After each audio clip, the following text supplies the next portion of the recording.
être à. Dans la vidéo que vous êtes en train de regarder, je vais vous montrer comment on peut exprimer la possession avec le verbe être et la préposition à. On va regarder des exemples ensemble. Premier exemple. Le livre est à Sophie. Donc, je vais exprimer la possession avec le verbe être et la préposition à. Le livre est à Sophie. Deuxième exemple. Les crayons sont à Marco. Donc, j'exprime la possession avec le verbe être et la préposition à. Ils sont à lui. Donc, encore une fois, j'exprime la possession avec le verbe être et la préposition à. Vous pouvez constater que dans cette phrase-là, j'ai remplacé les crayons par le pronom il et j'ai remplacé Marco par le pronom lui. Donc, ils sont à lui. Le téléphone est à moi. Donc, j'exprime la possession avec le verbe être et la préposition à.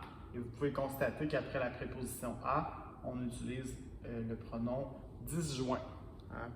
Le téléphone est à moi. Ici, c'est un pronom disjoint. Même chose ici, c'est un pronom disjoint. On peut aussi utiliser la préposition à pour exprimer la possession avec c'est. Donc, c'est à nous.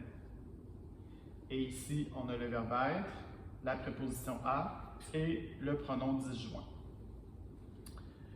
Ici, on peut faire une question aussi. Est-ce que c'est à toi? Donc, j'ai le verbe être, la préposition à et un pronom disjoint. Est-ce que c'est à toi?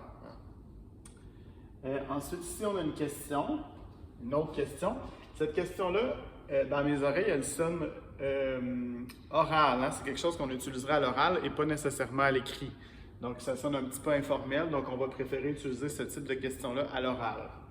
Donc, c'est à qui?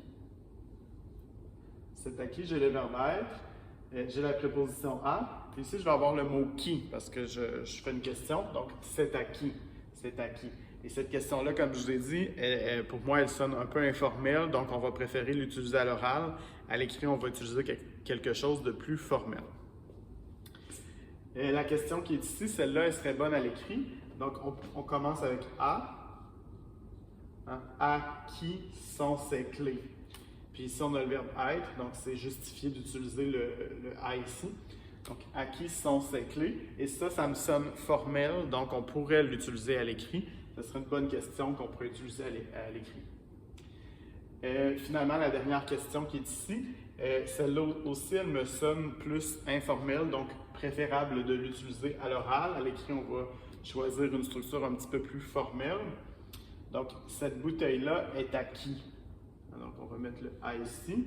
On a le verbe être avec le à, le mot qui. Cette bouteille-là est à qui? Donc, c'est comme ça qu'on exprime la possession à l'aide de la structure être à. Donc, voilà.